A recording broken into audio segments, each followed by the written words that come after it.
오늘 이 말씀은 우리가 평소에도 잘 접하는 말씀이고 또 우리가 읽기에 굉장히 익숙한 말씀입니다. 또 제가 지난 주일에는 우리 중고등부 친구들과도 같이 나누었던 말씀입니다. 그런데 이 말씀 가지고 우리 금요기도회 때 나누기를 원하는 것은 우리의 기도의 방향을 우리가 좀 잘 잡았으면 좋겠다라는 겁니다. 우리 기도의 방향을 잘 잡고 우리가 어떻게 어떤 마음으로 기도해야 되는지, 또 예수님은 이 말씀을 통해서, 이 사건을 통해서 어떠한 신앙의 모습을 우리에게 원하시는지, 그것을 우리가 좀 생각해 보기 위해서 오늘 이 말씀으로 함께 나누기를 원합니다. 여기 보면 예수님께서 거기서 나가사 두로와 시돈 지방으로 들어가시니라고 되어 있습니다. 자, 여기가 어디냐면 여기가 지금 게네사렛 땅 가까운 곳입니다. 게네사렛은 보통 그 갈릴리 호수가 있는데요. 갈릴리 호수 주변으로 이제 가버나움, 또 게네사렛, 또 이렇게 그 주변으로 마을들이 형성이 되어 있습니다. 갈릴리 호수가 이제 이쪽 편에서 바라다 보면 저쪽 편이 보일 정도로 폭이 아주 크진 않습니다. 그러나 이제 깊이가 매우 깊고 수량도 좋고 또 어종들이 많고 해서 갈릴리 바다라고 부르기도 합니다. 갈릴리 바다 또는 디베랴 바다, 긴네렛 바다 이렇게 이제 부르기도 합니다. 근데 예수님께서 어디 가셨냐면 게네사렛이라는 곳에 갔는데, 게네사렛도 역시 갈릴리 이 호수 근방에 붙어 있는 마을입니다. 거기서 가버나움이나 이런 동네가 그렇게 멀지 않습니다. 보면은 14장 보면 거기서 뭘 하셨냐면, 많은 사람들이 이 사람이 예수님인 걸 알고 이 사람에게 많은 사람들이 찾아옵니다. 찾아와서 예수님께서 병 고치시는 능력이 있다는 것을 알고 어떻게까지 하느냐면, 예수님에게 허락도 안 받아요. 그냥 예수님의 옷자락에라도 손만 댈 수 있다면, 옷자락만 만질 수만 있다면 너무 좋겠습니다. 근데 문제는 그 옷자락에 손을 대는 사람은 다 나음을 얻게 되는 겁니다. 우리가 예수님의 옷자락을 몰래 만져서 병이 나았던 한 여인이 있습니다. 오랫동안 이 피가 이렇게 유출되는 그러한 병으로 오랫동안 고생했던 여인인데, 자, 이 여인도 마찬가지입니다. 예수님께서 어디로 가시는데 이 여인도 예수님의 옷자락만 만졌어요. 예수님께 말하지도 않고, 사실 말을 할 수도 없죠. 왜냐하면 불결한 사람으로 여겨지기 때문에 유대인의 관습에서는 자꾸 이 피가 밖으로 유출되고 또 이런 식의 질병이 있으면 불결한 사람으로 그렇게 대하게 됩니다. 그러니까 다른 사람들하고도 건강하게 좋은 관계를 맺으면서 살아갈 수 없는, 사회적으로도 굉장히 그 외톨이였던 여인이었습니다. 그런데 이제 이 여인이 예수님이 지나가신다는 소식을 듣고 몰래 가서 다른 사람들하고 접촉하지 않으려고 조심조심 가서 기회를 노리고 있다가 예수님의 옷자락만 딱 만졌는데 그때 병이 나온 겁니다. 이 여인의 병이 나온 겁니다. 같은 이치입니다. 오늘 읽은 말씀 14장, 15장 앞에 14장 36절에 보면 이렇게 말씀합니다. 다만 예수의 옷자락에라도 손을 대게 하시기를 간구하니 손을 대는 자는 다 나음을 얻으니라. 이렇게 말씀합니다. 손을 대는 자는 다 나음을 얻으니라. 얼마나 병 고치고 싶은 마음이 간절했겠습니까? 얼마나 그 마음이 애틋했겠습니까? 그렇게 예수님은 많은 사람들에게 둘러싸여서 본인도 모르는 그런 어떤 상황 속에, 물론 다 아시겠지만 본인에게 예수님께 일일이 보고하지 못하는 그런 상황 속에서 많은 사람들의 병을 고치는데, 그리고 난 다음에 15장으로 넘어오면 그 즈음에 많은 사람들 틈에 둘러싸여서 병을 고치고 있는 사역을 감당하는 그 즈음에 예루살렘에서, 여기는 이제 예루살렘과 거리가 멀죠. 갈릴리 바닷가니까요. 예루살렘에서부터 바리새인과 또 서기관들이 일종의 거기에 가서 파송을 받는 겁니다. 파견을 받는 겁니다. 그래서 거기 가서 예수라고 하는 사람이 어떤 사람인지 논쟁을 해보아라. 이러한 명을 듣고 가서 예수님과 이런저런 이야기로 논쟁을 합니다. 그렇게 많은 논쟁을 한 이후에 오늘 읽은 이 말씀이 이제 나오는 겁니다. 그러니까 20절까지는 이러한 많은 논쟁들을 한 이후에 예수님께서 어디로 가시느냐? 두로와 시돈으로 가십니다. 두로와 시돈 지방으로 가시는데 여기는 이스라엘 지경이 아닙니다. 이스라엘 지경이 아니고 지금 현재는 이제 레바논 지경인데 지금도 이 두로라고 하는 지명이 남아 있고 이 시돈도 지금도 여전히 남아 있습니다. 항구 도시이고요. 그리고 아주 지중해에서 무역을 활발하게 했던 그런 도시입니다. 그 두로와 시돈 이방인들의 땅으로 예수님이 건너가십니다. 그런데 그렇게 두로와 시돈으로 가시는데 그때 어느 한 여인, 여기 가나안 여인이라고 되어 있잖아요. 왜냐하면은 이 지역 자체가 이방인들이 사는 사람들이니까 원래 이스라엘 백성들이 쫓아내지 못했던 가나안 거민들 중에 한 사람으로 볼 수가 있습니다. 이 가나안 여자가 출신은 가나안 출신인데 이 여자가 그 지역에 있다가 예수님이 온다는 소문을 들고 막 나와서 소리를 지른 겁니다.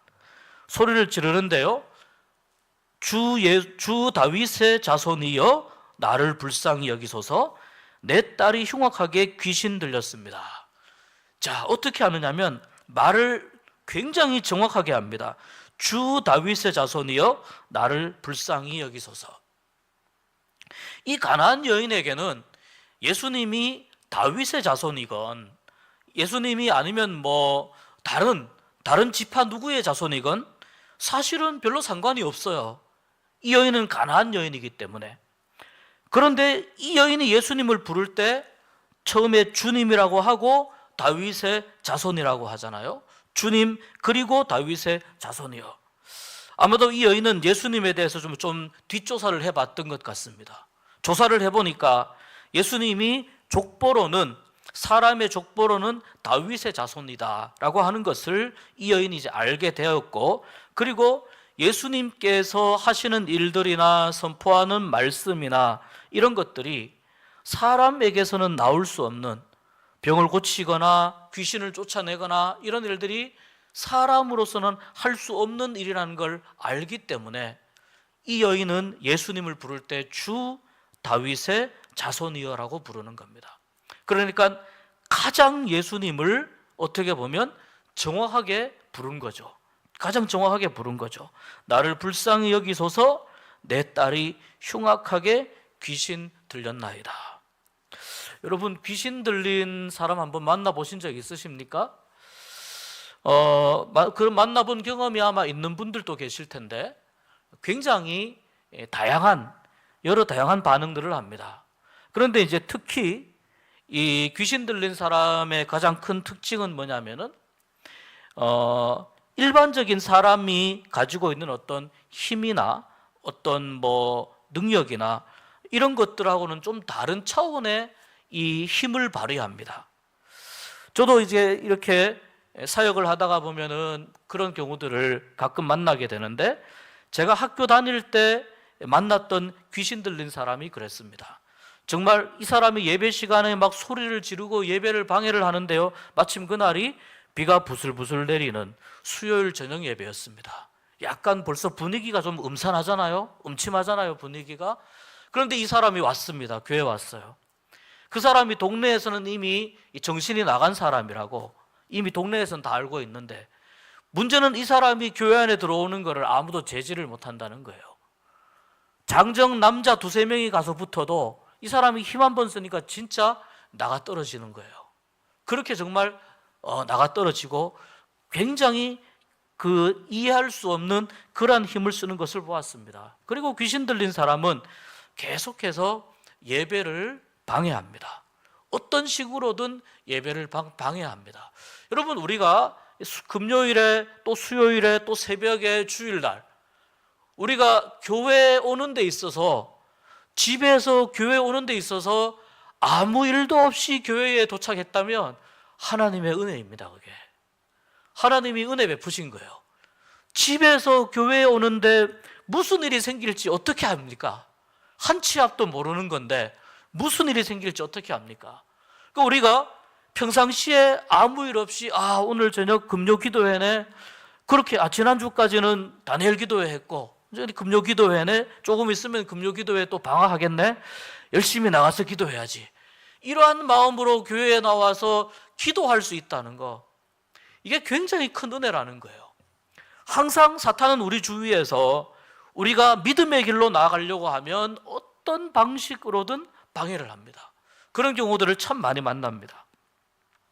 또 이 귀신 들린 사람은 사람이 일종의 숙주예요. 숙주. 그러니까 뭐냐면은 그 사람을 계속 피폐하게 만드는 거예요. 정신적으로도 그렇고 생활적으로도 그렇고 일반적인 상황에서도 그렇고 계속 피폐하게 만드는 거예요.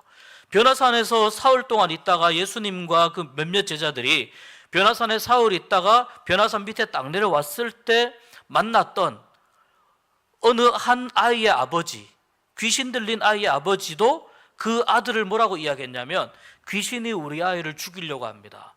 자꾸 불구덩이로 뛰어듭니다. 집어넣습니다. 그러니까 귀신 들린 사람은 자꾸 피폐하게 만들고, 또 예배드리거나 하나님을 섬기거나 하는 일을 어떤 식으로든 방해하게 만들고, 또 때로는 좀 이렇게 우리가 생각하기에는 좀 상식을 넘어서는 그런 이렇게 좀 완력을 구사하기도 하고 또 이상한 또 행동을 하기도 하고, 아무튼 그렇습니다. 그런데 여기 보니까 내 딸이 어떻게 귀신 들렸냐면 흉악하게 귀신 들렸다고 합니다. 흉악하게. 이건 정말 세게 들린 거란 말이죠. 굉장히 세게 들린 거죠. 그런데 엄마가 내 딸이 이렇게 귀신 들렸다는 것을 보면서 엄마가 아무런 노력을 안 했겠습니까?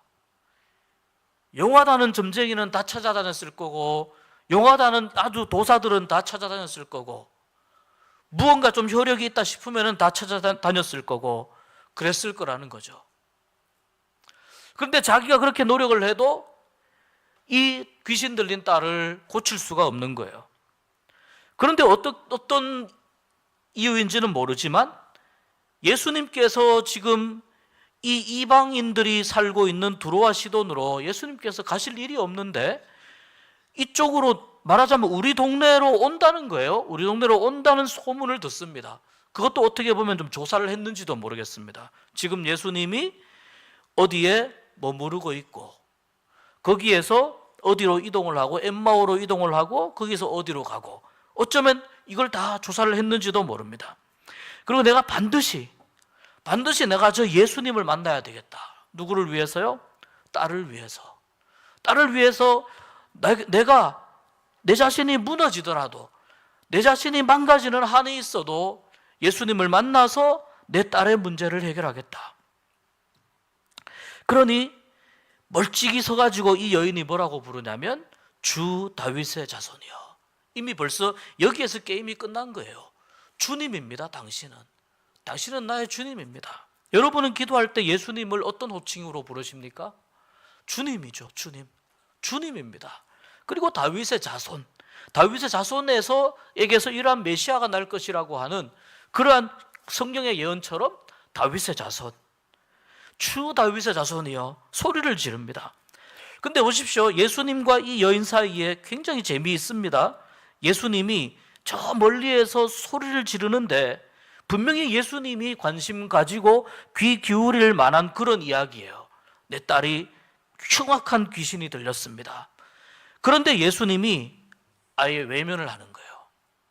외면하고 내가 갈 길로 그냥 가시는 거예요.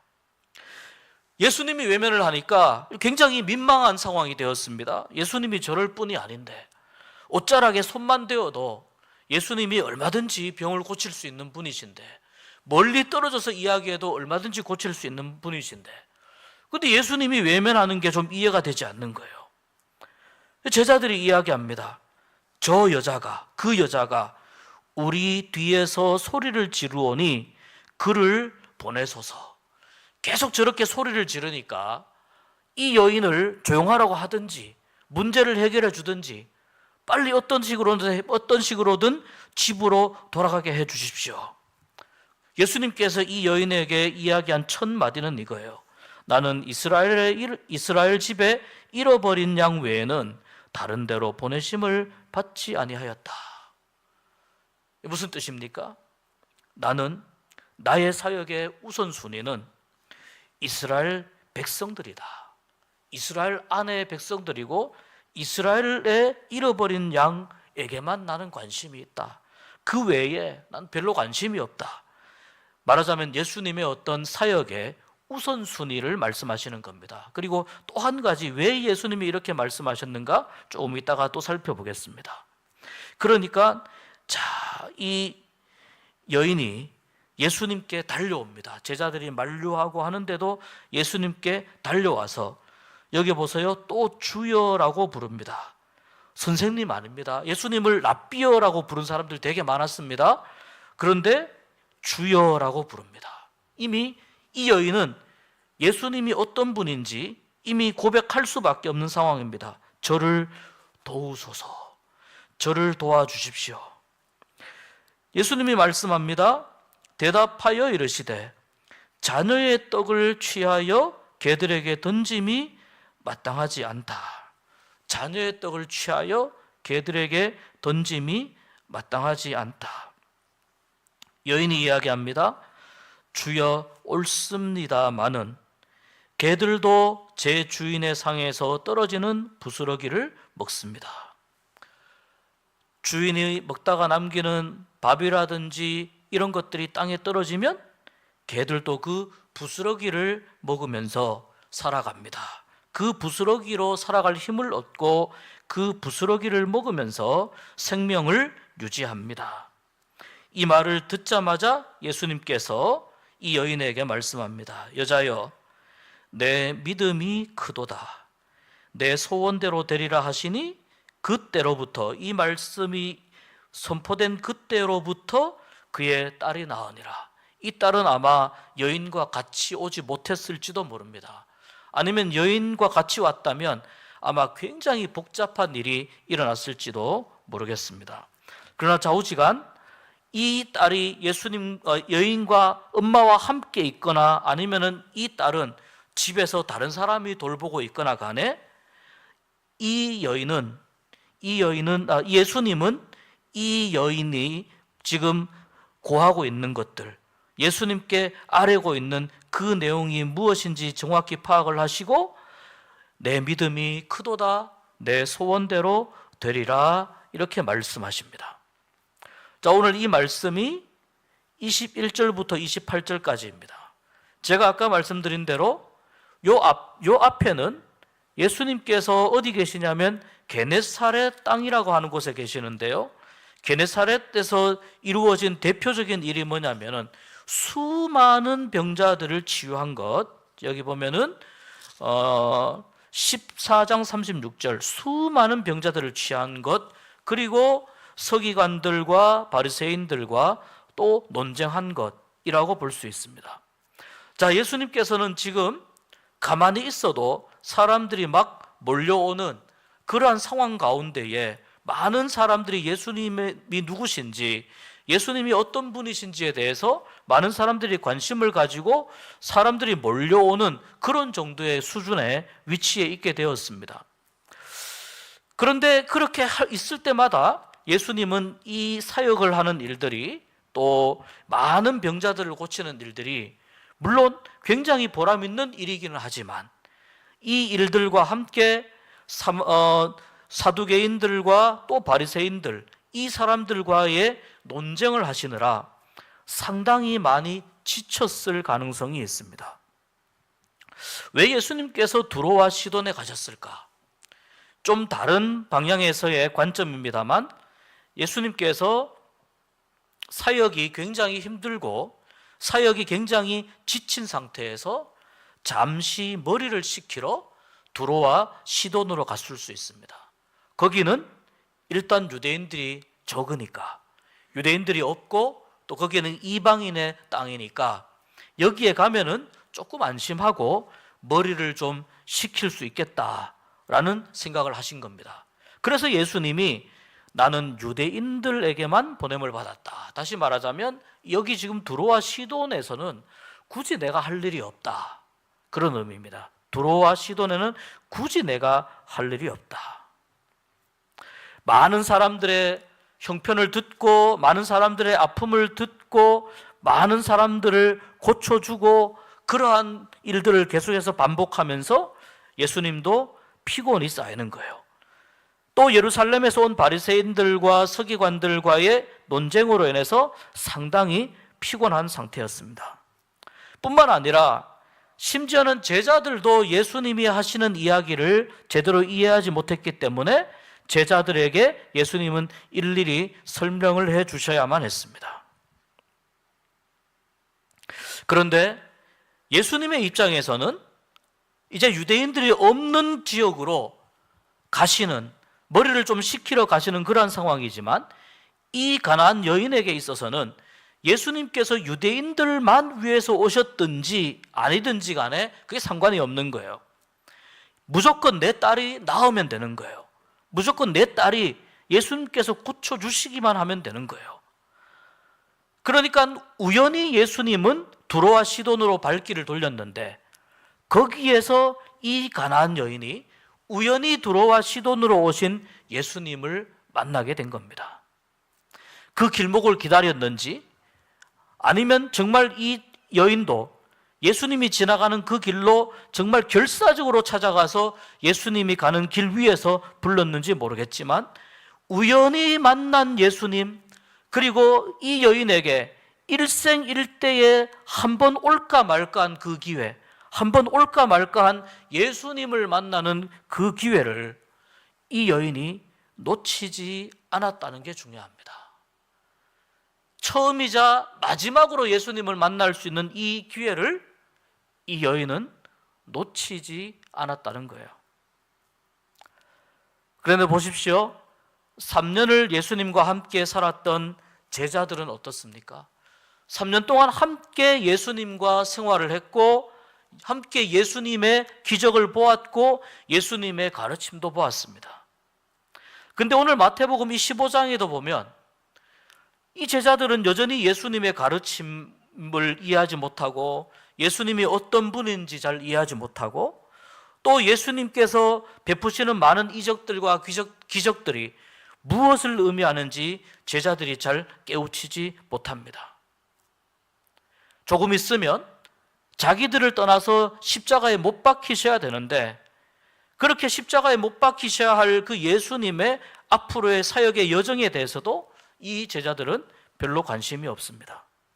3년을 예수님과 함께 살았던 제자들이 전혀 예수님에 대해서 절박하지 않았던 것에 비교해서 우연히 예수님을 만난 이 가나안 여인은 이 기회가 자기 평생의 처음이자 마지막으로 오는 기회라고 생각을 했고, 그래서 저 멀리에서부터 예수님을 부르는데 주님으로 부르면서 달려오는 거예요. 라삐어라고 했으면 좀 달랐을지 모르겠어요. 주님이여라고 부르면서 달려오는 거예요. 그 마지막, 처음이자 마지막일 수 있는 이 기회를 이 여인은 놓치지 않았다는 게 중요합니다. 그런데 이 여인은 이렇게 절박한데 예수님은 어떻게 하십니까? 여인의 절박함을 계속해서 외면합니다. 처음에는 예수님이 무시합니다. 그리고 그 다음번에 예수님은 다른 이유를 들어서 거절하십니다. 나는 유대인, 이스라엘에 잃어버린 양 외에는 다른 데로 보냄을 받지 아니하였다. 이렇게 다른 이유를 들어서 거절하십니다. 그리고 더 심한 이야기를 하십니다. 자녀의 떡을 취하여 개들에게 던짐이 마땅하지 않다. 이게 무슨 말이에요? 자녀의 떡, 이 자녀는 누굽니까? 이스라엘 백성들이라고 할 수 있죠. 이 자녀의 떡을 취하여 개들에게 던짐이, 개들은 누굽니까? 이방인들이라고 볼 수 있습니다. 이걸 가지고 인종차별적이다 이렇게 말하기는 어렵습니다. 여기서 예수님이 말씀하시는 건 뭐냐면 그만큼 나의 사역은 유대인들에게 집중된 사역이라는 걸 이야기하는 거예요. 그런데 참 아이러니컬하게 자녀의 떡을 취하여라고 이야기해요. 여인이 지금 누구 때문에 예수님 앞에 달려온 거예요? 자기 자녀 때문에 달려온 거예요. 자녀 때문에 달려왔기 때문에 예수님은 이 여인을 한 번 더 자극하기 위해서 자녀의 떡을 취한다는 거예요. 자녀들에게 돌아갈 떡이 다 돌아갔기 때문에 더 이상 걔들에게 줄 건 없다. 이제 너희들에게 줄 건 없다. 이렇게 이야기하는 거예요. 아무리 자녀의 문제를 가지고 나한테 왔어도 너에게 줄 것은 없다. 예수님이 아주 굴욕적인 말을 하시는 거죠. 여인이 이야기합니다. 27절에 주여 옳습니다마는, 무슨 뜻입니까? 예수님이 나에게 은혜를 베푸시지 않을, 은혜를 베풀 수 없는 여러 가지 많은 이유를 이야기하시면 제가 그 이유를 이해할 수 있습니다마는, 주님의 말씀은 어떤 식으로든 옳습니다마는 걔들도 자기 자신을 개로 이야기한 거에 대해서 그대로 인정하고 받아들이죠. 왜 그럴까요? 딸 때문에 엄마는 개가 되어도 괜찮은 거예요. 사랑하는 내 아이를 고치기 위해서는, 사랑하는 내 아이를 고칠 수 있는 이 처음이자 마지막 기회라는 것을 이 여인이 알기 때문에 개들도 주인의 상에서 떨어지는 부스러기를 먹습니다. 저는 그렇게 개처럼 비천한 사람입니다마는, 저에게 개라고 하셔도 좋습니다마는, 그렇다 하더라도 개들도 주인의 상에서 떨어지는 부스러기를 먹습니다. 주님, 저에게 큰 은혜 달라는 거 아닙니다. 주님, 큰 은혜 베풀어 달라고 말씀하는 거 아닙니다. 그 유대인들에게 돌아갈 그 큰 은혜는 유대인들에게 다 주십시오. 주다가 보면 무언가 조금 유대인들에게 덜 안 돌아가도 될 남은 은혜의 부스러기가 조금 있을 거 아닙니까? 그 조금 남은 은혜의 부스러기, 그것만 저에게 주신다 하여도 내 가족의 일들, 내 딸의 모든 이 힘들고 어려운 일들이 다 해결될 줄로 믿습니다. 큰 것 바라지 않습니다. 주님, 그냥 유대인들에게, 이스라엘 사람들에게 주실 수 있는 은혜는 다 주시고 남은 거 찌끄러기 있으면, 그거 어디 갖다 버리지도 못하는 그러한 부스러기 은혜 있으면 그것만이라도 저에게 던져주시면 감지덕지입니다. 그것만이라도 저에게 주실 수 없습니까? 이렇게 예수님에게 말씀하는 거예요. 그러니까 예수님께서 이 여인에게 이야기합니다. 여자여, 내 믿음이 크도다. 내 소원대로 되리라. 이렇게 말씀합니다. 여러분, 오늘 우리가 이 말씀을 읽으면서 기도가 무엇인가라고 하는 것에 대해서 한번 생각해 보았으면 좋겠습니다. 이 가나안 여인 또는 수로보니게 여인, 자, 이 여인의 모습을 보면은 우리가 하나님 앞에 어떻게 기도해야 기도의 응답을 받을 수 있는지 우리가 잘 알 수 있습니다. 이 여인이 예수님께 나와서 계속해서 간구하는 것이 기도의 과정이라면, 여러분, 그 기도의 과정 가운데에서 첫 번째는 주님이 외면하십니다. 내가 기도를 하는데 주님이 외면하십니다. 이 외면의 담장을 넘어서야 됩니다. 그리고 내가 또 기도 가운데로 나가는데 이 기도는, 이 상황은 내가 기도를 포기해도 될 만한 상황이에요. 이 상황은 뭐냐면은 너에게 줄 은혜가 없다라는 뜻입니다. 너에게 줄 은혜가 없다. 나는 유대인들, 이스라엘 백성들에게는 내가 한없는 은혜를 베풀 수 있지만 가나안 사람에게는, 이방인에게는 베풀 은혜가 없다. 주님의 거절입니다. 기도하는 중에 우리가 만나는 또 다른 이 불편한 상황은 뭐냐면 주님의 거절입니다. 여러분, 하나님의 거절을, 기도하면서 주님의 거절을 경험해 보신 적이 있습니까? 여기까지만 되고 그 이상은 안 돼. 그 이상은 너에게 돌아갈 은혜가 없어. 혹시 주님이 이렇게 말씀하시는 것을 들어보신 적이 있습니까? 오늘 이 여인은 예수님의 외면과 또 예수님의 그 거절을 받으면서 이 외면이, 이 거절이 오히려 더 큰 간절함이 되어서 주님 앞에 나아가고 있는 거예요. 예수님께서 외면하셔도 좋습니다. 예수님이 거절하셔도 좋습니다. 그런데 그 거절함을 경험하면서도 이 여인은 주님이 나를 거절하셔도 나에게는 더 큰 간절함이 있습니다. 나에게는 더 큰 간절함이 있습니다. 왜? 이 시간이 지나면 저에게는 영영 기회가 없기 때문입니다. 이 여인의 애타는 간청과 애타는 기도로 인해서 예수님은 거절을 승낙으로 바꾸시게 됩니다. 우리가 때때로 기도할 때에 우리가 여러 가지 다양한 상황 속에서 기도하게 됩니다. 여러 가지 많은 이유들을 가지고 기도하게 됩니다. 근데 여러분, 때때로 우리는 주님의 외면을 만날 때가 있습니다. 때때로 우리는 주님의 거절을 만날 때도 있습니다. 어쩌면 예수님께서는 외면하시는 척하면서, 거절하시는 척하면서 도대체 너의 믿음이 어느 정도 되는지 내가 한번 테스트 해보자, 이러한 마음으로 외면하시고 거절하시는 것인지도 모릅니다. 주님, 여러분 그런 상황 가운데 대할 때에, 처할 때에 기도를 포기하시겠습니까? 주님의 거절을 더 큰 나의 간절함으로 바꿀 수 있는 은혜가 우리에게 임하기를 주님의 이름으로 축복합니다. 주님이 거절하셔도, 주님이 외면하셔도 그것보다 더 큰 간절함으로, 주님이 나의 믿음이 어떤 믿음인가 확인하고 싶으신 거구나, 더 큰 간절함과 더 큰 부르짖음과 더 큰 호소와 간청으로 주님 앞에 나아갈 때에 예수님께서 이 여인에게 축복하신 말씀, 너의 믿음이 정말 크구나, 너의 믿음이 나의 거절을